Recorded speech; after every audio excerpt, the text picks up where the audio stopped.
European Rugby Weekend Recap, Decisions, Controversies, and highlights. This past weekend in European club rugby delivered drama, spectacle, and enough talking points to keep pundits and fans buzzing for days. From tactical masterclasses to controversial officiating decisions, the Investec Champions Cup and EPCR Challenge Cup round of 16 provided everything a fan could hope for, and more. While some matches were highly anticipated, others drew groans from supporters concerned about weakened squads or long-distance travel.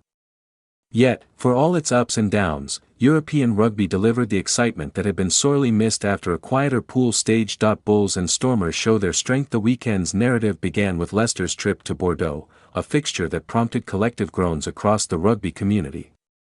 Leicester's selection of a weakened squad illustrated the ongoing challenge of balancing domestic and European priorities.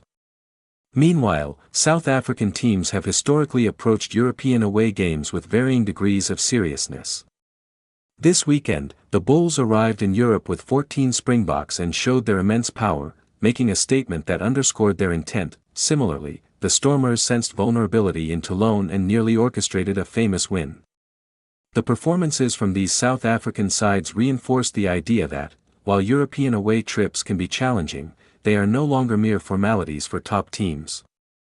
The combination of raw power and tactical intelligence from these franchises demonstrated the growing competitiveness of European knockout rugby, even when travel fatigue and squad rotation are factors. Northampton and Castres, a tale of controversy. The round of 16 clash between Northampton Saints and Castres was a roller coaster, blending physicality with contentious officiating.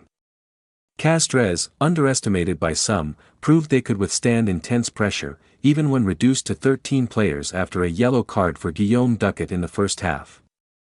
Ducat's high tackle on Henry Pollock left many questioning the severity of the card, yet the French side survived the numerical disadvantage to lead at halftime, defying expectations. Northampton eventually pulled clear in the final quarter, but not before the weekend's early refereeing controversies became evident.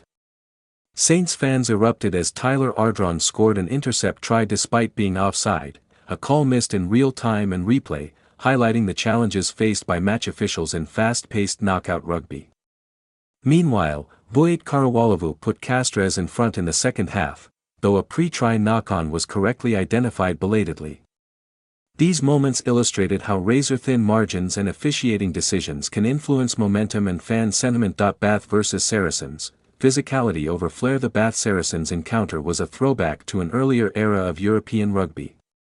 The inclement weather curtailed flashy, showboating plays, but both teams engaged in a full-blooded, strategic battle. Physicality, discipline, and tactical nous dominated the contest, reminiscent of the classic European grind. Fans watching in the stands, braving wet conditions, witnessed a clash where every penalty, scrum, and ruck carried weight, demonstrating that rugby's mental and physical demands are as critical as its aesthetic qualities. Glasgow and Sale impress across the continent. Glasgow Warriors showcased their resilience in a hard-fought win over the Bulls, while Sale Sharks stormed the stoop with attacking verve and defensive intensity. Glasgow's performance, marked by clever tactical kicks and well-executed set-piece play, highlighted their ability to combine structure with opportunistic breaks. Sale's high-paced style and clinical finishing underscored why the English club has emerged as a dark horse in European competition this season. Toulon vs Stormers, controversial decisions. Toulon's narrow escape against the Stormers will be debated for weeks. Despite being under pressure, the French side benefited from a series of calls that arguably went their way, sparking questions about consistency in officiating. The match demonstrated that while referees strive for fairness, high-stakes European fixtures will always carry elements of subjectivity.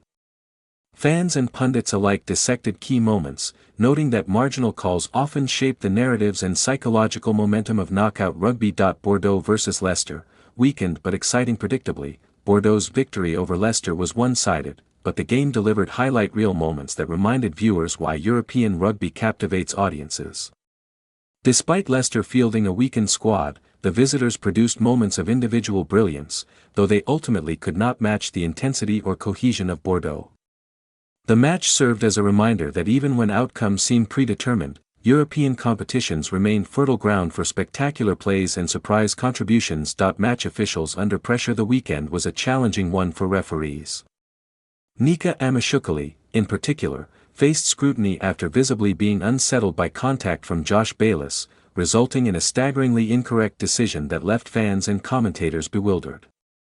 Amashukali did not return for the second half, illustrating the pressure and physical demands referees face in high-stakes knockout rugby. Other incidents compounded the theme of officiating difficulty. In Northampton, the early yellow card for Duckett and the missed offside call for Ardron demonstrated how even clear infractions can be misjudged in real time. Bath's front row players faced warnings, and the yellow card for Bino Obano was debated as harsh, highlighting the subjective nature of referee interpretation.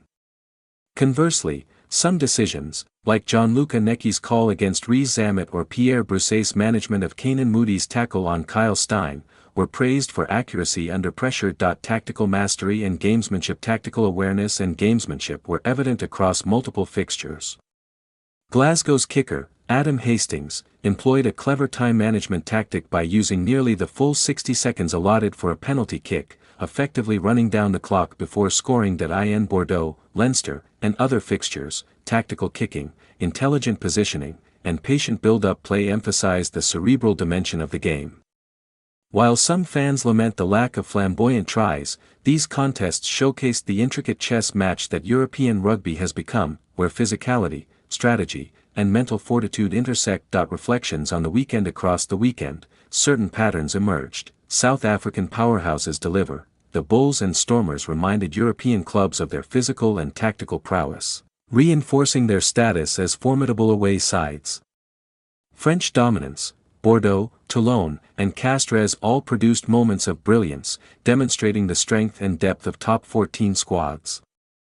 English clubs impress, Northampton, Bath, and Sale all showcased resilience and tactical adaptability, proving that Premiership teams remain highly competitive in Europe.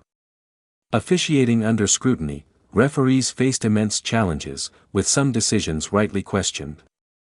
The role of TMOs, yellow cards, and offsetting penalties remained hot topics of discussion. Weather impacts play style. Inclement conditions, especially in Bath Saracens and Glasgow Bulls, forced teams to prioritize structure and physicality over flamboyant attacking play. Despite occasional controversy, the round of 16 delivered compelling narratives, laying the groundwork for an exciting quarter-final weekend.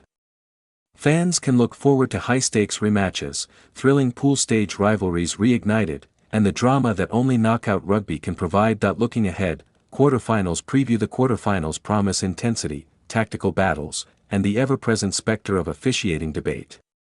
Key rematches are on the schedule, including Premiership rematch, a replay of the 2024 final, offering a test of form and strategy under pressure. Top 14 revivals, teams like Bordeaux and Toulouse returning for high-stakes encounters. Challenge Cup drama, Ulster, Connacht, and other clubs seeking European glory while managing injuries and squad rotation. Conclusion: European rugby delivers the Easter thrills. Yes, the pool phase had its flaws, and the format remains imperfect. But this Easter weekend, European rugby provided exactly what it needed: entertaining matches, tactical intrigue, physical battles, and headline-grabbing moments. From controversial calls to brilliant tries, from South African power displays to French flair, the round of 16 served as a reminder of why the Champions Cup and Challenge Cup are the pinnacle of European club rugby. Fans leave the weekend energized, pundits are dissecting every decision, and quarter-final weekend promises more drama, intensity, and unforgettable moments. European rugby is alive, kicking, and delivering the high-stakes, adrenaline-fueled spectacle that fans crave.